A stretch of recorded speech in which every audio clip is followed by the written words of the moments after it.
જગતનું હિત કરવા માટે હે નારદ હું તમને મહાદેવની કથા કહીશ. હે સાધુ, હે સાધુ. બ્રહ્મ સ્વયં નારદજીને સાધુ, સાધુ એટલે કોઈ વેશ નહીં, ગણવેશ નહીં હો. સાધુ એટલે આમ તિલક ટપકાન આ બધું કરવું એમ નહીં. સાધુનો અર્થ થાય છે સાધનામાં જે રત રહેનારો મનુષ્ય છે તેને સાધુ કહેવાય.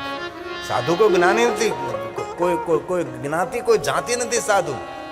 આપણે ગણવેશને સાધુ કહીએ, ગણવેશ સાધુ નથી, સાધુ સ્વભાવ છે. નિરંતર સાધનામાં રત રહેનારો, જગતનું હિત કરનારો, જગતનું હિત વિચારનારો માણસ, સાધનામાં પ્રવૃત્ત રહેનારો માણસ તેને સાધુ કહ્યો છે. નથી ભગવાન સત્યનારાયણની કથા સાંભળતા સાધુ વાણીઓ. હવે વાણીઓ સાધુ એ ભેગા ક્યાંથી જોવા મળે? સાધુ વાણીઓ, સાધુ મતલબ સાધ્યપૂર્વક જીવન જીવે, સાધનાથી ભરપૂર જેનું જીવન હોય, બીજાનું હિત કરનારો હોય છે. સરળ સ્વભાવ. આ તુલસી કહ્યું સાધુ કોણ? સરળ સ્વભાવ હોય, નમ્રતા વિનમ્રતાથી ભરેલો હોય, પરોપકારનો ભાવ જેનામાં ભરેલો હોય. કેટલી સુંદર સાધુની વ્યાખ્યા. સરળ સ્વભાવ નમન કુટિલાય. મનમાં કોઈ કુટિલતા ન હોય, કુટ કપટ ન હોય. યથાલાભ જે મળે તેમાં સંતોષ રાખે. સદાઈ યથાલાભ સંતોષ સદાઈ. આ સાધુની વ્યાખ્યા છે. આપણે તો સાધુ એટલે સમજી બેસીએ કે આવા કપડાં પહેરી દે. આ તો એક યુનિફોર્મ છે. આ તો બહુરૂપી લોકો પહેરી શકે એવું થોડું છે. કઈ તમે મિલિટરીમાં ભરતી થતો મિલિટરીના કપડાં પહેરવા જ પડે, પોલીસમાં નોકરી તો પોલીસના કપડાં ઠટકારવા પડે. એમાં કે મોટી થોડી વાત છે. એવું ના સમજવું. ગણવેશને સાધુને સમજતા સ્વભાવને સાધુ સમજવું. આ દુનિયામાં ઘણા માણસોને મેં જોયા છે પોતાના સંસારમાં, પરિવારમાં, વ્યવહારમાં, બિઝનેસ, ઉદ્યોગ સંભાળતા અરે સાધુ કરતા મને એક કદમ આગળ એટલું સુંદર જીવન જીવતા હોય છે, એટલું શ્રેષ્ઠ જીવન જીવતા એવા માણસોને મેં જોયા છે કે જમણો સત્કાર્ય કરતો હોય તો દાબાતને ખબર પણ ન પડવા દે. આવા ડાયા માણસો દુનિયામાં છે, આવા પવિત્ર માણસો આ જગતની અંદર છે. તેથી સાધુ કોઈ જ્ઞાતિ નથી, સાધુ એક સ્વભાવ છે. તેથી બ્રહ્મા બોલ્યા છે હે નારદ, હે સાધુ, હે સાધુ. ભો બ્રહ્મ સાધુ પૃષ્ટોહમ ત્વયા વિભૂષ સતમા લોકોપકારિણા નિત્યમ લોકાનાં હિતકામ્યયા લોકાનાં હિતકામ્યયા. લોક હિત માટે, જગત હિત માટે. હે નારદ, હું તમને ભગવાન મહાદેવની કથા કહું છું. પરંતુ બ્રહ્માજી કહે છે નારદ, મારા ઈષ્ટદેવ મહાદેવ છે, હું ભગવાન મહાદેવનો પરમ ભક્ત છું. વિશ્વના દરેક દેવતાઓ મહાદેવના ભક્ત છે. મહાદેવ મૂળ છે આપણા સૌનું. મહાદેવ આપણા સૌના જીવનનો પ્રારંભ છે. જેની પાસે શિવ નથી એ માણસ શવ સમાન છે. ઘણી વાર સમાજના અંદર અમુક વસ્તુ જોયું તો એટલું દુઃખ થાય કે આના અને શિવ સાથે અને શું તકલીફ છે. જિંદગીભર જે ભગવાન મહાદેવને, અરે મહાદેવના ભક્તોનો વિરોધ કરનારા માણસો છે, શિવના ભક્તને અલગ દ્રષ્ટિથી જોનારા માણસો દુનિયામાં છે.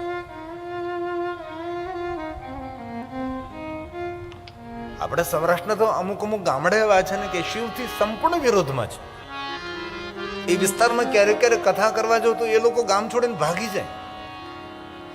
આવા બધા છે શિવના વિરોધી લોકો છે. શિવ પ્રત્યે ખબર રહે તેને કઈ તકલીફો છે, પણ એને ખબર હોવી જોઈએ કે આપણા જીવનનો પ્રારંભ શિવ છે, જીવન મધ્યમાં પણ શિવ છે ને જીવનના અંતમાં પણ શિવ છે.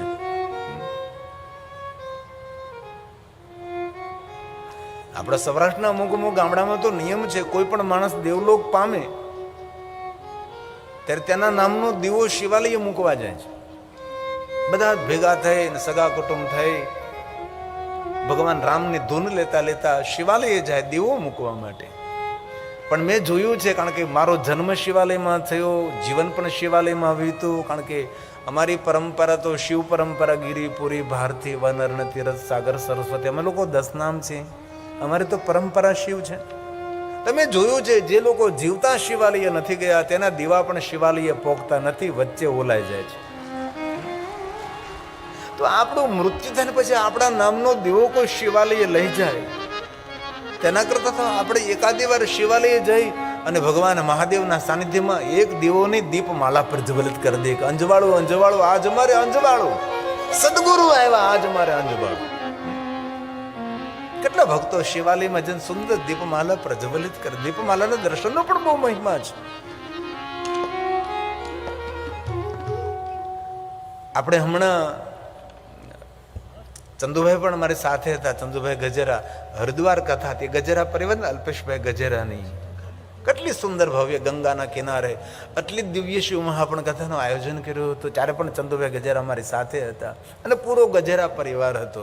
મને સુંદર વાત કરી કે તેમના દાદા અલ્પેશભાઈના પિતાજીના પિતા મહાદેવના પરમ ભક્ત, અને સોમવાર હતો, દીપમાલા પ્રજ્વલિત હતી અને શિવાલયમાં ભગવાન મહાદેવની સામે ઊભા હતા અને મહાદેવની સામે મસ્તક ઝુકાયું હજી ઉઠાયું નથી. અને શિવ મહાપણ ગ્રંથમાં આ બધા શ્લોકો છે કે જેનું શિવાલયની આસપાસ મૃત્યુ તો થવાનું જ છે ભાઈ, દરેકનું થવાનું છે. આ દુનિયામાં કોઈ પણ હોય એને જવાનું તો છે, એ પાકી વાત છે.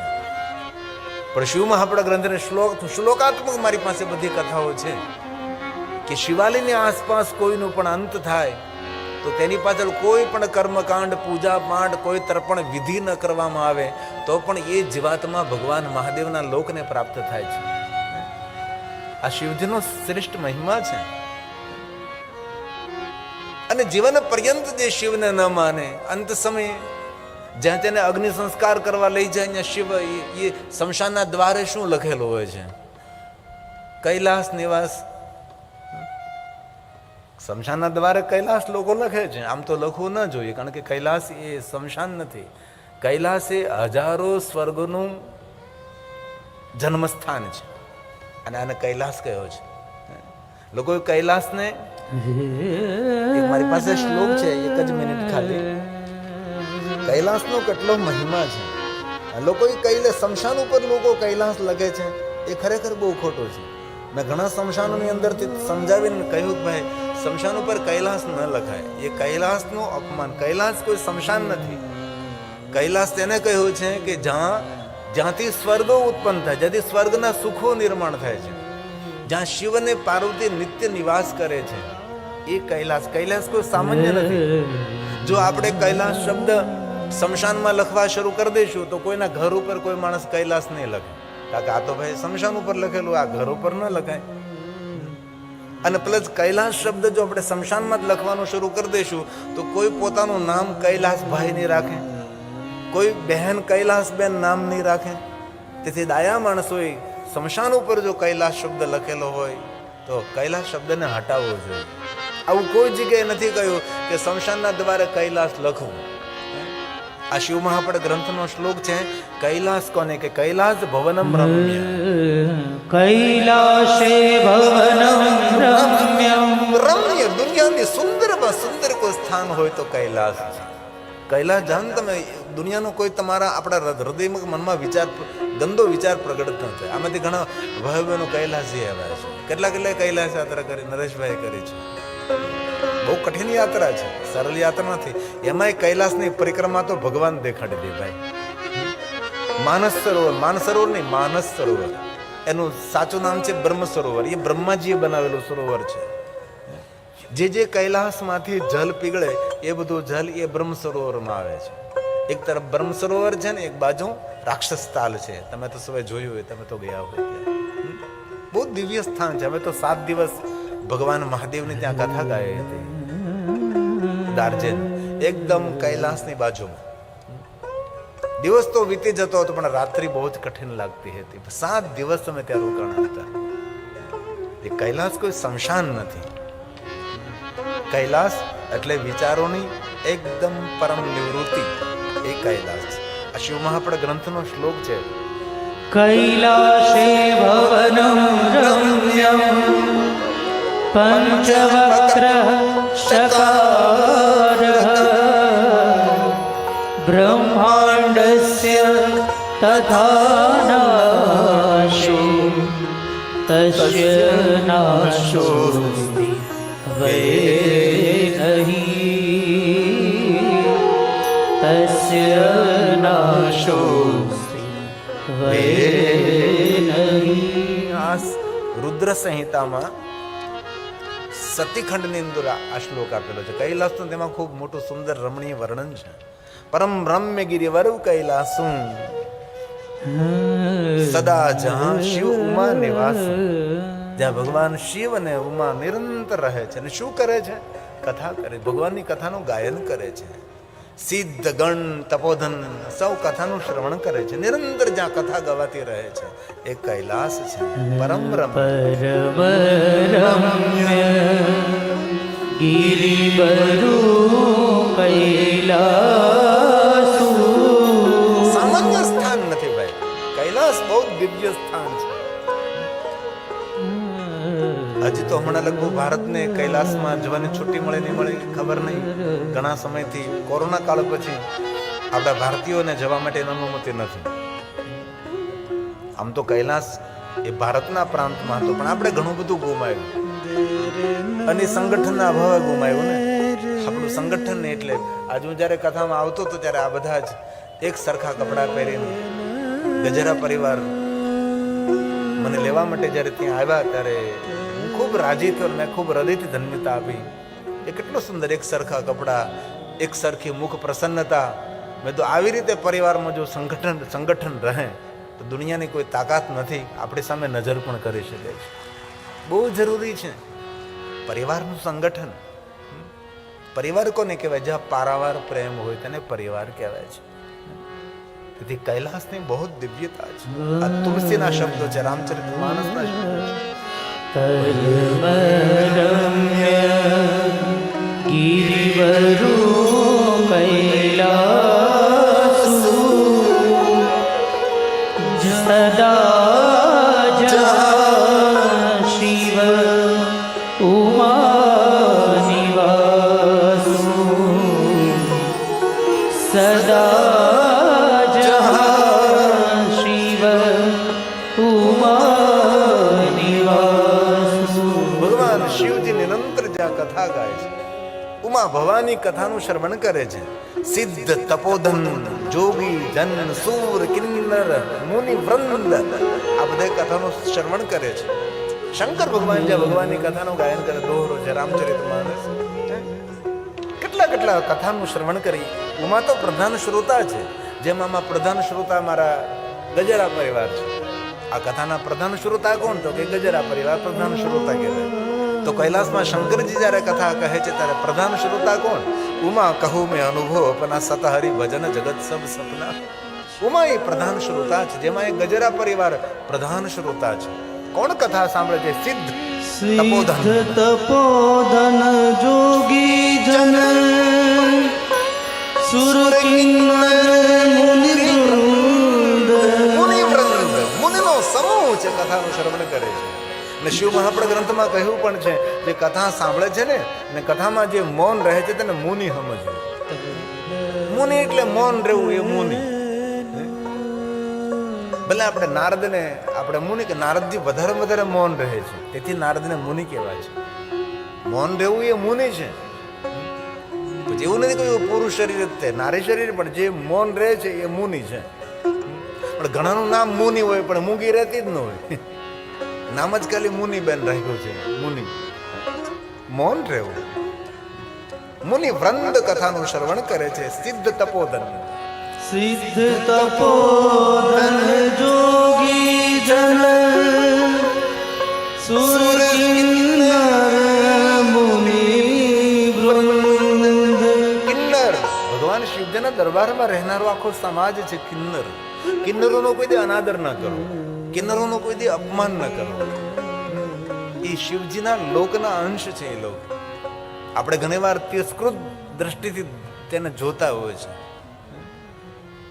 અને જો થઈ શકે તો મને ક્ષમા કરજો, પણ તમારા ફેક્ટરીમાં, તમારી દુકાનમાં, તમારા વ્યવસાયમાં કોઈ જગ્યાએ જો એક કિન્નર કામે રહેવા માટે તૈયાર હોય તો પ્રેમથી કામે રાખજો. એના જેવું એ કંઈ પુણ્ય નથી. ભગવાન મહાદેવજી કિન્નરોનો પણ મહિમા ગયો છે. એને આપણે કામે નથી રાખતા, આપણે કામે રાખવા જોઈએ તે લોકો, અને બહુ આમ તકેદારીથી કામ કરે છે. અત્યારે તો ભણેલા ગણેલા કિન્નરો બધા મોટા મોટા શોપ ચલાવે છે, મોટા મોટા પેલા શોપિંગ મોલ ચલાવે છે. ભણી ગણીને ખૂબ આગળ વધ્યા છે એ લોકો, પણ તેનો તિરસ્કાર ન કરવો. એક ભગવાન મહાદેવના લોકમાંથી આવેલી એ જાતિ છે, અને બહુ પ્રણમ્ય જાતિ છે, જેને આપણે તિરસ્કારની દ્રષ્ટિથી ઘણીવાર જોત નહીં, કોઈ ભૂલથી પણ નહીં. બહુ દોષ લાગે, બહુ પાપ લાગે છે. એ પણ કોઈનો દીકરો, કોઈની દીકરી હોઈ શકે છે. એ પણ કોઈ માતા પિતાનું લાડલું સંતાન હોઈ શકે છે. તેથી તિરસ્કાર નહીં કરવાનો. એ શિવલોકના એ બધા અંશો છે. સિદ્ધ, તપોધન, જોગીજન, સૂર, કિન્નર, મુનિ વૃંદ, આ બધે કથાનું શ્રવણ કરે છે. અને જેટલા કિન્નરો છે ને એ મહાદેવને બહુ માને છે. એ શંકર ભગવાનના ભક્ત હોય છે. અને બીજી વાત, ક્યારે તમે બહાર નીકળતા હો અને જો તમને કિન્નર સામે મળે તો સમજવું કે શિવનો અંશ સામે મળ્યો છે. એ શુકન છે, એ શુભ છે, મંગલ છે. આપણા દીકરાના લગ્નમાં ક્યારેય કોઈ કિન્નર આવી પડે તો ખૂબ તેનું સ્વાગત કરવું, તેને ખૂબ આદર આપવો, સત્કાર કરવો, તેને જમાડવો જો જમે તો, બાકી તો જમે પણ નહીં. એ શુભ છે, એ મંગલ શુભ છે. આપણા ઘરે દીકરાનો જન્મ થયો, જો કોઈ કિન્નર આવી પહોંચે તો તેના આશીર્વાદ લેવા, એ નજર ઉતારી દે છે. એ કિન્નરનો મહિમા આપણા શાસ્ત્રોમાં આ મહિમા ગાયો છે. તેથી કિન્નર તો નહીં, કોઈની સામે તિરસ્કાર ભરેલી આપણી દ્રષ્ટિ વિચારધારા નહીં, તિરસ્કૃત નહીં, કભી નહીં, સૌનો સ્વીકાર કરવાનો છે. તેથી ભગવાન મહાદેવના લોક કૈલાસની અંદર કોણ કથા સાંભળે છે? સિદ્ધ, સિદ્ધ તપોધન જોગી જન, સુર કિન્નર મુનિ વૃંદ, બસહી તહા સુકૃતિ. પુણ્યવાન જીવાત્મા, સુકૃતિ મતલબ પુણ્યવાન જીવાત્મા જ્યાં નિવાસ કરે છે અને કથાનું શ્રવણ કરે છે, સેવહી શિવ સુખ કંદ, બસહી તહા સુકૃતિ સકલ, સેવહી શિવ સુખ કંદ. તેથી કોઈ પણ પરંપરામાં, કોઈ પણ વિચારધારામાં આપણે હોય, અન્ય વિચારધારાઓની નિંદા ન કરે. દરેક વિચારધારા શ્રેષ્ઠ છે, દરેક સંપ્રદાય શ્રેષ્ઠ છે, દરેક સંપ્રદાયના આચાર્યો પણ શ્રેષ્ઠ છે, તેમની પરંપરા શ્રેષ્ઠ છે. પણ આપણે કોઈનો તિરસ્કાર નહીં કરવો. પણ હજી પણ આ વર્તમાન યુગોની અંદર આવા માણસોને હું ઓળખું છું. નહીં, કથા કહેતા મને 30 વર્ષ વીતી ગયા. કથામાં મેં કોઈ દિવસ કોઈનો તિરસ્કાર નથી, કોઈ સંપ્રદાયની નિંદા નથી કરી. શા માટે ભાઈ? તેથી દરેક મનુષ્ય માત્ર યાદ રાખવું જોઈએ કે આપણો પ્રારંભ શિવ છે, આપણું જીવન પણ શિવ છે, અને અંત પણ ભગવાન શિવ છે. તેથી કોઈ પણ વિચારધારામાં આપ હો. હમણાં એક છોકરો મને મળવા આવ્યો હતો, યુવાન નહીં, કિશોર હતો. એ મને પૂછતો હતો કે કંઠી સાથે રુદ્રાક્ષ પહેરી શકાય? મેં કીધું કંઠી સાથે, કંઠીને રુદ્રાક્ષને કઈ તકલીફ છે? ત્યાં કંઠી પહેરી છે એ પણ તું પહેરી રાખ, અને સાથે રુદ્રાક્ષ પણ પહેર, તો નીલકંઠ વર્ણિની પણ કૃપા રહેશે અને નીલકંઠ મહાદેવની પણ કૃપા રહેશે. કંઠી એ નીલકંઠ વર્ણિનું પ્રતીક છે. નીલકંઠ વર્ણિ ભગવાન સ્વામિનારાયણ, અને નીલકંઠ એ મહાદેવ છે. તેથી બંનેની કૃપા તારા પર રહેશે. પછી તારા કોઈ ગુરુ હોય ને એ તને કઢાવી નાખે એ વસ્તુ અલગ છે ભાઈ. બાકી તારે એને જો એમ કહે ને કે આલે મારો નંબર રાખ, મેં કીધું જો કહે કે તું આ રુદ્રાક્ષ કાઢી નાખ, તો રુદ્રાક્ષને કાઢતા પહેલા એમની સાથે મને વાત કરાવજે, એની સાથે થોડીક મને વાર્તાલાપ કરાવજે, જેથી ખબર પડે કે ક્યાં નિવાસ કરે છે. શા માટે ભાઈ એવું કરવું જોઈએ? પ્રારંભ શિવ છે, જે કાંઈ જીવનમાં છે એ શિવ છે. સુંદર એક પદની રચના કરી છે. બને ત્યાં સુધી કથામાં હું સાંભળેલું સંભળાવું, કલાકારોએ ગાયેલું સંભળાવું, રાત્રિમાં ભજનો ગાતા હોય એ તમને સંભળાવું, કંઈ નવી રચના તમને સંભળાવું, કંઈ નવી વસ્તુ તમને સંભળાવવાનો પ્રયાસ કરું. અમારા સૌની ભેગી કરી રચના છે, બહુ સુંદર છે, ધ્યાન દીજીએ.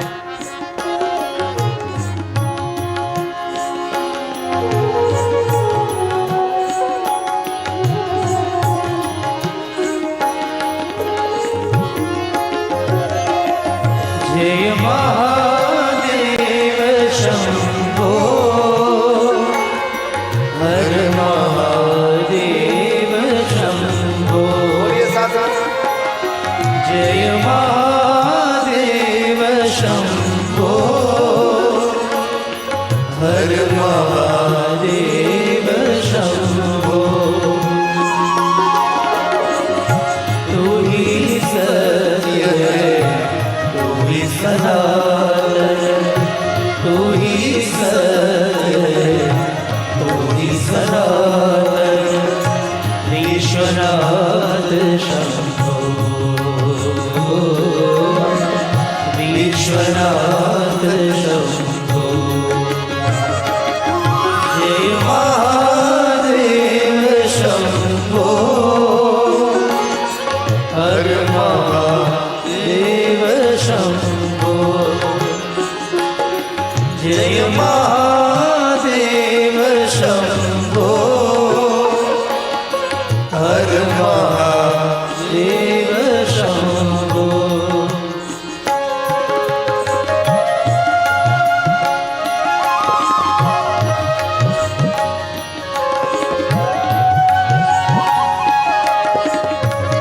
ધ્યાન से सुनो. बैठे बैठे महादेव को याद करो. हे महादेव, शिव सदा शिव. हे शिव મારું કલ્યાણ કરો. હે શિવ મારા પરિવારનું કલ્યાણ કરો. હે શિવ મારા સૌનું મંગલ કરો, મારું કલ્યાણ કરો. શિવો મેં અસ્ત્ર સદા શિવો. હે મહાદેવ, હે મહાદેવ, હે મહાદેવ, હે મહાદેવ.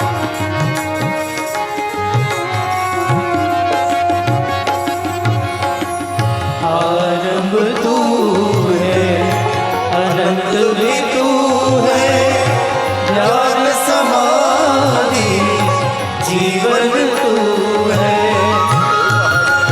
હે મહાદેવ, હે મહાદેવ. आरंभ तू है, अनंत भी तू है, ज्ञान समाधि जीवन तू है. हे भवतारण भक्त उदाहरण, हे भवतारण भक्त उदाहरण. विश्वनाथ शंभो, जय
हे विश्वनाथ शंभो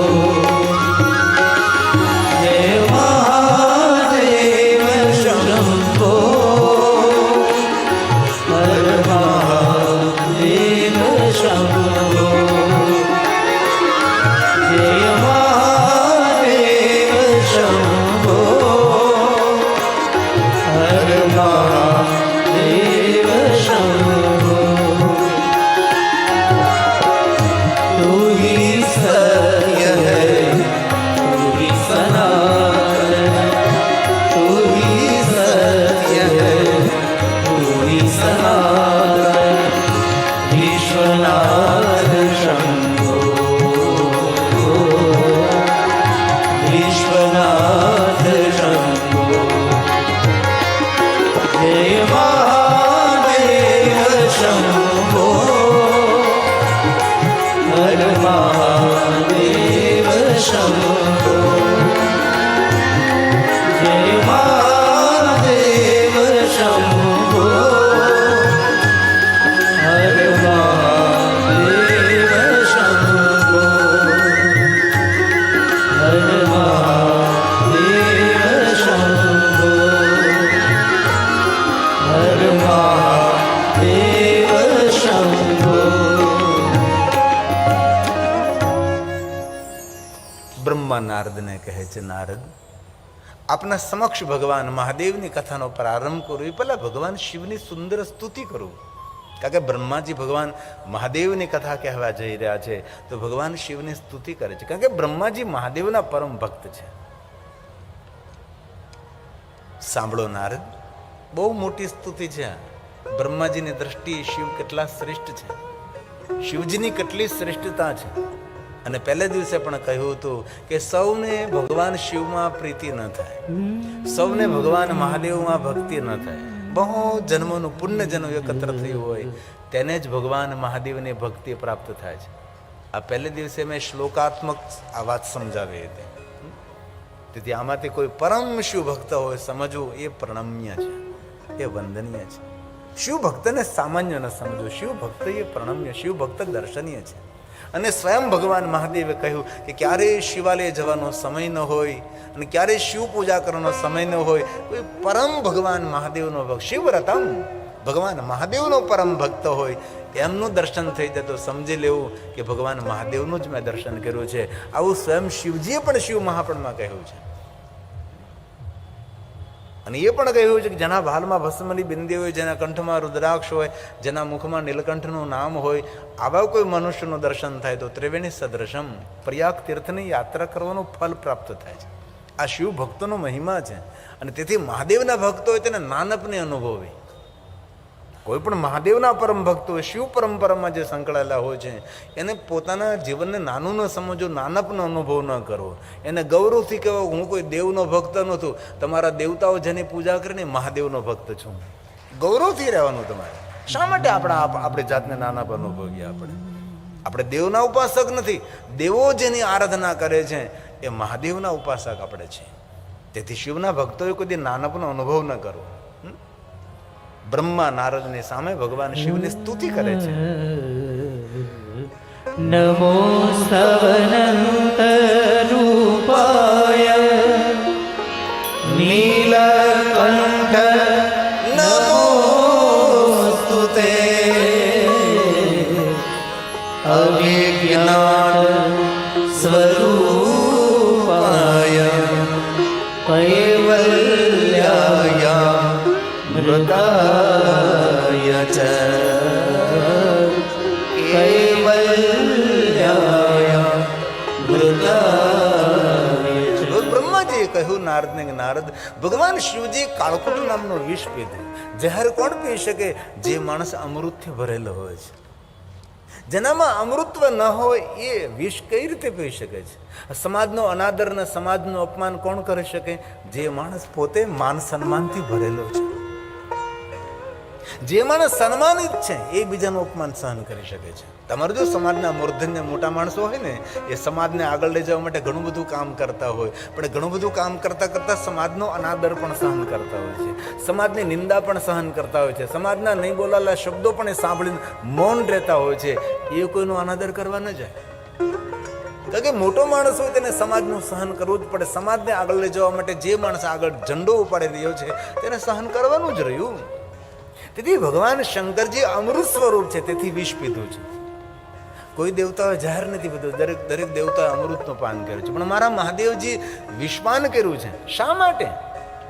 દેવતાઓના હિત માટે, જગતના હિત માટે, લોકાનામ હિત કામ, જગતી હિત માટે છે. સકલમાશ કંઠે, ભગવાન શિવજીનો કંઠ કાળો છે. કાળો શા માટે કંઠ છે? તો કે જગત હિત માટે, લોકની રક્ષા માટે ભગવાન શંકરજીએ ઝેર પીધો છે. કેવા ભગવાન મહાદેવ છે! આ કારણ જ્યારે જગતનો નાશ થઈ રહ્યો હતો ત્યારે ભગવાન શંકરજી સ્વયં વિષપાન કરે છે. ભગવાન શિવજીનું રૂપ ત્યારે કેવું હોઈ શકે છે? તમે દેવોના દેવ મહાદેવ, તમે જો સિરિયલ જોયો હોય તો તેની અંદર જે એ દ્રશ્ય દેખાડ્યું તો અદભુત દ્રશ્ય હતું. ભગવાન શંકર જ્યારે વિષ પીવા જતો હોય ત્યારે ભગવાન શિવજી કેવા લાગે છે, ભગવાન શિવજીનું રૂપ કેવું છે, ભગવાન શિવજીનું સ્વરૂપ કેવું છે, એ તો આપણા માટે દૂરની વાત રહી. પણ ક્યારેક તમે કોઈની સેવા કરતા હોય અને કોઈને ક્યારે તમે ભલમંચાઈ કરતા હો અને ક્યારે તમે કોઈને દાન આપતા હોય ત્યારે તમારા મુખનો ફોટો પાડી લેજો. ઉર્જા અધિક હશે, દેવત્વ જેવી ઉર્જા મુખાકૃતિ ઉપર છે. જ્યારે પરોપકાર કરો, અરે એને ક્યાં વાત કરો, કથા સાંભળતા સાંભળતા એક ફોટો પાડી લો. આપણા ચહેરાની ઉર્જા અલગ હોય છે. તમે પૂજા કરવા બેઠા હોય ત્યારે તમારા ચહેરાનો યોજ અને એની જે ઉર્જા એ બધાથી અલગ હોય છે. અને કોઈની નિંદા કરતા હોય ત્યારે તમારો મોઢાનો ફોટો પાડજો, નાક ઠરડાઈ ગયેલું લાગે. સત્કર્મ સત પ્રવૃત્તિ, સારા કાર્યો હંમેશા આપણને સકારાત્મક ઉર્જા આપે, આપણને શક્તિ આપે, આપણને અદ્ભુત તાકાત આપે છે. તેથી ભગવાન શંકરજી વિષપાન કર્યું. ક્યારે કર્યું છે વિષપાન? સ્વયં અમૃતથી ભરેલા છે એ શંકરજી છે. પુષ્પદંત મહારાજે પણ આ વાતનો બહુ સુંદર ઉલ્લેખ કર્યો છે. અકારણ બ્રહ્માંડનો ક્ષય થઈ રહ્યો હતો. અકાંડ બ્રહ્માંડ ક્ષય ચકિત દેવા સુર કૃપા. અઘરું તો લાગે પણ આ બહુ સુંદર સુંદર આ પ્રસાદ છે. હું તમને વાર્તા સંભળાવી દ્રષ્ટાંતો સંભળાવી હું કથા 3 કલાકની પૂરી કરી શકું છું. મને આવડે છે દ્રષ્ટાંતો દેતા, તમને હસાવતા આવડે, તમને નચાવતા આવડે છે, બધું જ. કારણ કે પહેલાં હું એ જ કરતો હતો, લોકોને હસાવતો હતો, લોકોને નચાવતો હતો. પણ ક્યાં સુધી? એક એક સ્તોત્રમાં એટલી અદ્ભુત શક્તિ રહેલી છે. એક સ્તોત્ર તમે બોલો ને સાંભળો તો એક જન્માંતરના પાપને બાળીને ભસ્મ કરનારા સ્તોત્ર છે. એક એક શ્લોક છે. આ પુષ્પદંતની રચના છે. અકાંડ બ્રહ્માંડ ક્ષય ચકિત દેવાસુર કૃપા. ભગવાન શું માટે ગવાનું છે? વિધેયસ્ય સાધ્ય સ્ત્રીનયન વિષમ સંહતવત શકલ્માશ કંઠે તવ ન કુરુતેન શ્રિયમો વિકારો પીષ્ટાદ્યો ભુવન ભય ભંગ વ્યસનિનઃ ભુવન ભય ભંગ વ્યસનિનઃ. ભગવાન શંકરજીને વ્યસન હેનું છે ભાઈ? ગાંજો તું તારા ભાંગનું વ્યસન છે? નહીં, કભી નહીં. ભગવાન શંકરજીનું શ્રેષ્ઠ કોઈ વ્યસન હોય તો તેના ભક્તો ઉપર કોઈ ભય ઊભો થાય, એ એના ભક્તોને ભય હરી લેવું, એ મહાદેવનું વ્યસન છે. ગાંજા તું તારા ભાંગનું વ્યસન નથી શંકરજીને, એ તો મહાદેવ માટે ખોટો પ્રચાર થયો છે ભાઈ. ભગવાન શંકરજીનું વ્યસન કયું હતું કે પોતાના ભક્તોને દુઃખમાંથી મુક્ત રાખવા, એ ભગવાન શંકરજીનું શ્રેષ્ઠ વ્યસન છે. ભુવન ભય ભંગ વ્યસન. લોકો એવું સમજે ભંગ એટલે ભાંગ પીવા લાગે. અને ગીતો કેવા બન્યા? ભાંગ કેરી રોટલી ધતુરાનું શાક, પીરસે માતા પાર્વતી અને જમે ભોળાનાથ. તમે કોઈ તમારા પતિને માવો ખવડાવો લે ખા. તો સામાન્ય સંસારની નારી જો પોતાના પતિને માવો તમાકુ ખવડાવતી ન હોય તો આ તો જગદંબા છે. આવું બધું શંકરજીને પીરસે? આવી બધી ખોટી રચનાઓ. શંકરજીના નામથી પીરસે માતા પાર્વતી જમે ભોળોનાથ. ભગવાન શંકરને ઘેરે હું બીજું કઈ ખાવા નહીં હોય? જે જગત આખાનું ભરણ પોષણ કરનારો દેવ છે, ભ્રુવ પ્રણિતમ, પોતાની ભ્રુવના ઈશારા માત્રથી જગતનું ભરણ પોષણ ભગવાન શંકર કરે છે. સાક્ષાત અન્નપૂર્ણા જેને ત્યાં બિરાજે છે, એને હું અન્નની કમી હોઈ શકે છે? પણ લોકો કેવી કેવી વાતો શંકરજી માટે બનાવી છે. ભગવાન શંકરજીનું વ્યસન ગાંજા ધતુરા ભાંગ નહીં. અને જો તમે સાચા મહાદેવના ભક્ત હો તો તમાકુ, માવો, ગુડકા, બીડી, સિગારેટા એક પણ વસ્તુને સ્પર્શ પણ ન કરે, અડવાનું પણ નહીં. એ શ્રેષ્ઠ મહાદેવના ભક્ત છે. વ્યસનથી મુક્ત છે, માદક દ્રવ્યથી મુક્ત છે, એ મહાદેવનો ભક્ત છે. બને ત્યાં સુધી ચા ને કોફી પણ ન પીવા જોઈએ માણસે. ચા પણ અતિ નુકસાન કરે, આપણી પાચન શક્તિને મંદ કરે છે. એક રકાબી ચા પાચન થતા 20 કલાક લાગે છે. તેથી માણસે ચા પણ નહીં પીવું જોઈએ, માણસે કોફી પણ નહીં પીવું જોઈએ. બીડીની વાત તો બહુ દૂરની રહી. અને જીવનમાં ભલે બીજા કોઈ કાર્યો આપણાથી ન થઈ શકે, ભલે કોઈ મોટા મોટા સત્કર્મો ન થઈ શકે, પણ આપણો મિત્ર હોય, આપણો સગો હોય, આપણો સંબંધી હોય, આપણી સાથે રહેતો હોય, તેને બહુ હૃદયથી પ્રેમથી હાથ જોડીને કહેવું કે ભાઈ આપણી મિત્રતા જો તો સાચી સમજતો હો તો આ તારે જે ગુડકા ખાવાની ટેવ છે, તમાકુ ખાવાની ટેવ છે, તું છોડી દે. એ મોટામાં મોટું પુણ્ય છે. તેને જીવન દાન આપી રહ્યા છો તમે, તેને જીવન આપી રહ્યા છો. કેન્સર હોસ્પિટલો ગમે એટલી મફત થાય, પણ આ બધા ખાતા રહે ને કેન્સર હોસ્પિટલમાં જતા રહે.